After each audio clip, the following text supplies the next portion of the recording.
आदमी ने लड़की को पाने के लिए मौका देखकर उसे जबरदस्ती कार में बैठा लिया क्योंकि आसपास कोई नहीं था। फिर वो अपनी कार सीधा अपने घर के बाहर ले गया ताकि लड़की को आसपास की जगह न दिखे। उसने उसे कंबल में लपेटा और छुपे हुए कमरे में बंद कर दिया। लड़की को अंदर बंद करने के बाद उसने पत्थर की स्लैब से कमरे का दरवाजा सील कर दिया। आखिर में उसने लोहे की अलमारी रख दी ताकि सब कुछ छुपा रहे। अब लड़की उस आदमी के कब्जे में हमेशा के लिए फंस गई थी।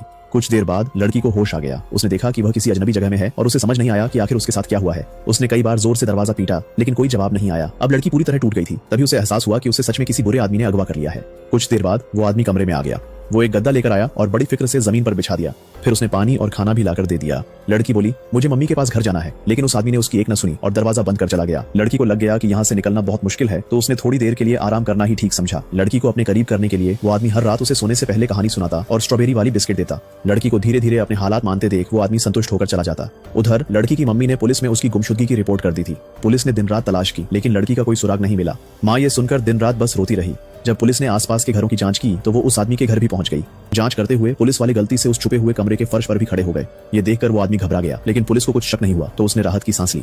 लड़की को लगा कि शायद वो आदमी उसे घर जाने दे तो उसके दिमाग में अचानक एक बहुत हिम्मत वाला आइडिया आया। उसने जानबूझकर अपने हाथ पर मरहम लगा लिया और जैसे ही आदमी खाना लेकर आया वो उसका इंतजार करने लगी। उसने झूठ बोला कि उसे बीमारी हो गई है और बोली, मुझे अस्पताल ले चलो। लेकिन जैसे ही लड़की ने ये चाल चली उस आदमी ने तुरंत उसकी साजिश पकड़ ली। उसने लड़की को सजा देने के लिए सीधे 3 दिन 3 रात तक उसे भूखा रखा। 5 साल कैसे बीत गए पता ही नहीं चला और लगातार भूखे रहने से अब वो लड़की बिल्कुल हड्डी और चमड़ी भर रह गई थी। एक दिन उसने देखा कि उसकी टांगों पर खून के निशान आ गए हैं। ये उसकी कैद का 1645वां दिन था और पहली बार उसे पीरियड्स आए थे।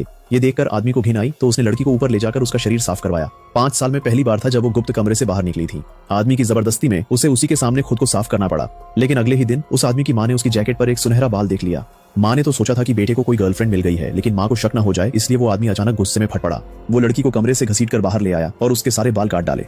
उस आदमी की इन हरकतों को लड़की चुपचाप सहती रही क्योंकि उसे किसी तरह जिंदा बाहर निकलना था। उस दिन क्रिसमस था तो उस आदमी ने खुद के लिए बहुत सारे गिफ्ट्स खरीदे। उसने अपना कमरा बड़े ध्यान से सजाया ताकि उसे बाहर की दुनिया से कटा कटा महसूस न हो। फिर वो वीडियो कैमरा लेकर आया और लड़की को गिफ्ट देते हुए सब रिकॉर्ड किया।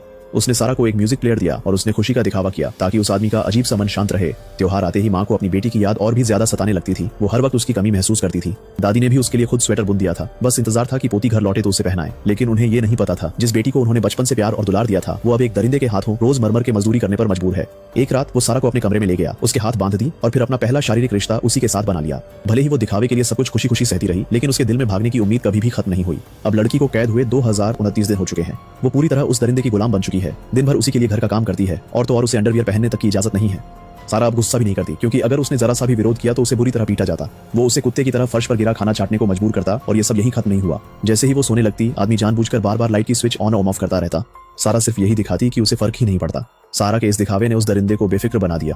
अब वो उसे बिना डरे बाहर भी ले जाने लगा। एक बार तो साथ में सुपरमार्केट जाकर रंग भी खरीदा। भागने से रोकने के लिए उसे बहुत बड़े बड़े जूते पहना दिए ताकि दौड़ भी ना सके। और जब वो कहता सारा को अपने से भी भारी पेंट की बाल्टी उठानी पड़ती। लेकिन जैसे ही उसने मुड़कर देखा वो आदमी कहीं नजर ही नहीं आया। सारा ने सोचा अब भागने का मौका है। वो किसी राहगीर से मदद मांगने ही वाली थी कि तभी वो आदमी वापस लौट आया।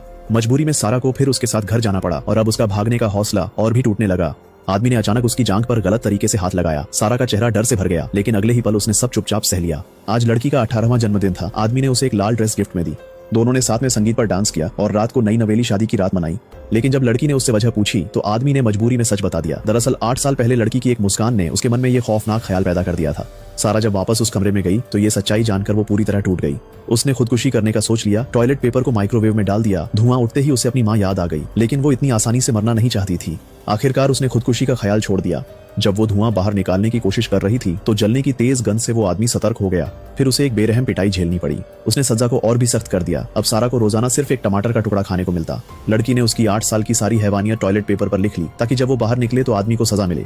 कैद के 3096वें दिन उस आदमी ने अपनी गाड़ी बेचने का सोच लिया। उसने सारा से ट्रक की धूल साफ करने को कहा। तभी सारा को पता चला कि लोहे का गेट बंद ही नहीं था। उसके मन में फिर से भागने की उम्मीद जाग गई। सारा ने देखा कि आदमी फोन पर व्यस्त है। उसने बिना कुछ सोचे सीधा दरवाजे की तरफ दौड़ लगा दी। जब आदमी को पता चला लड़की कब की गायब हो चुकी थी वो फौरन एक घर में गई। वहां की आंटी को सब बताया और उनसे पुलिस को फोन करने को कहा। पुलिस तुरंत मौके पर पहुंच गई। लड़की की पहचान होते ही उसकी मां से संपर्क किया गया और इसी पल 3096 दिन बाद माँ बेटी की मुलाकात हो गई। वो आदमी अपनी सारी हैवानियत समझकर रेल पटरी पर लेट गया और अपनी जान ले ली। फिल्म यहीं खत्म होती है।